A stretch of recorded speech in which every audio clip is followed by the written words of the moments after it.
Okay, guys, so today we're going to be going over the Roaring Twenties, which is one of my personal favorite eras. Now, the Roaring Twenties comes after World War One. It was full of prosperity and the emergence of new ideals or ideas. Now, Warren G. Harding wanted to return to normalcy, where your the United States economy would go back to normal and we would get away from this wartime production. Um, we also have the Red Scare during the 1920s. It was created by the Russian Revolution of 1917. Um, they overthrew Tsar Nicholas and the Bolsheviks took over. The Bolsheviks were the Communist Party. So it became communist under Vladimir Lenin, and it freaks us out. We become paranoid that communism will soon spread into the United States. Now, there's three presidents during the 1920s. The first one is Warren G. Harding, right? Again, he sought for a return to normalcy after World War I, and he was part of the Teapot Dome scandal. Remember, his friends, which were known as the Ohio Gang, were corrupt, right? These corrupt politicians, and they were caught stealing or selling federal lands as private investments. So when that came to light, that's what unfortunately he was known for, right? Warren G. Harding and the Teapot Dome scandal, his corrupt friends, the Ohio Gang. Okay. After that, we have Calvin Coolidge. Now, Calvin Coolidge believed in there should be no right to strike against the public safety, right? He didn't believe in strikes. Believed business of America is business. And he was also known as Silent Cal, right? Silent Cal. And he was known for doing absolutely nothing. Like, that's what he was good at, doing nothing. He just sat back and took the term or the name president. Never did anything productive, right? Calvin Coolidge. So since he was doing everything, very laid back, the next president, which was Herbert Hoover, soon believes that, the economy is taking care of itself, and sooner or later, there should be no poverty. That's how good the times were. So he gets elected in 1928. We know that the stock market crashes in 1929. He gets the blame, and he gets booted out right away.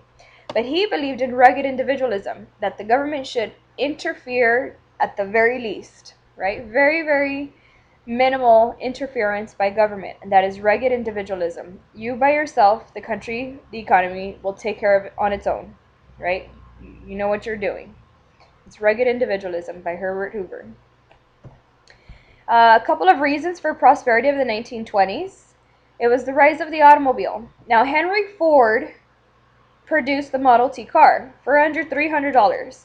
He made it affordable because he was able to produce them as fast as he can, or as fast as he was able to. It also allows for greater mobility. So now the United States or America is now traveling a lot more because of the car. So they start moving out of the cities into the suburbs. The creation of some highways or roads are created. And now you have the extension of gas stations, tourist attractions, because people can actually move more frequently through the United States.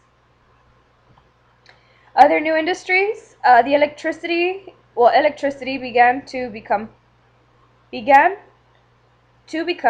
became popular. Sorry. Electrical appliances, the creation of the vacuum, the washing machine, iron, toaster, the oven. All these things were created, and it helped the women's work at home become a lot easier. Radio and motion pictures, right? Now that girls didn't have to spend, most of their time or all day washing and cleaning, they had more free time and they were able to go and enjoy, these new forms of entertainment.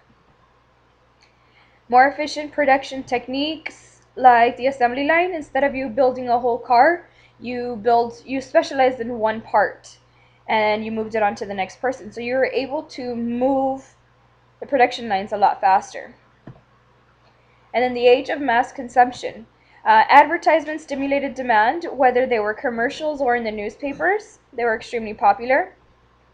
And retailers introduced installment buying, or buying on credit, where you buy now and pay later. So debt starts to accumulate, but we don't feel it until the end of the 1920s. Now, cultural values of the 1920s, of course, you have prohibition. With the 18th Amendment, it banned alcohol. The only thing this does is increase organized crimes, your gangs. Al Capone in Chicago, your bootleggers, speakeasies. Bootleggers are smugglers of alcohol. Speakeasies are places or underground illegal bars or saloons. And again, that's really all it does. Since it proved to be ineffective, the 21st Amendment is um, created and it ends prohibition. Right? So remember, at 18 you can't drink, at 21 you can drink. Now, the Scopes monkey trial in 1925, you have traditional fundamentalists versus Darwin's theory of evolution. So the whole idea of you being taught, or as a teacher, it was illegal in Tennessee to teach evolution. John T. Scopes went against this and he taught evolution. He was arrested, he was cited, and here you have the Scopes monkey trial. At the end, he gets off with a $20 fine and like a week in jail. Right? So this is William Jennings Bryan versus Clarence Darrow. We'll go over those two a little bit later. Now, new restrictions on immigration, right? The nativist sentiments with the Red Scare and our first sense of paranoia that communism is coming over. You have immigration restrictions. The Immigration Acts of 1921, 24, and 29, they were established to limit immigrants from South and East Europe. And also you have the belief of eugenics, which means that the human race could be improved by breeding. This is kind of what Hitler does in the 1930s. He wants to create a master race, and the United States is actually doing this in the 1920s, where we don't want interference from other cultures, and that's eugenics. Now, the emergence of new values in the 1920s, women, they have the 19th Amendment, right? In 1919 it was passed, the right to vote. So now you have these new ideals. You have the creation of the flapper. Some women stayed extremely traditional, right? Your handful, the new trend was to be a flapper. Shorter hair, shorter skirts, smoking in public, drinking with the guys. You had a sense of greater independence, new morals, and manners, right? Very different. The youth and lost generation, you had a couple of fads, right, which are kind of something that's in style for a while and then it's gone. Flagpole sitting and marathon dancing, right? We saw that video way back in November of them doing those two things. They also rejected the desire for material wealth, right? It was a very materialistic era, the 1920s. The Harlem Renaissance is the growth of African American culture. Langston Hughes, extremely important, a poet and a novelist. Alain Locke was a black historian. And Marcus Garvey, you should remember him as the big, black guy sitting in the chair with his huge headpieces and military ensemble. He was a leader to the Back to Africa movement, that why should we want equality here, that we should create the same thing that we have here, own as many businesses as we can, and take this style or this economy, this government back to Africa and help out our country where we come from. That's Marcus Garvey and his Garveyism.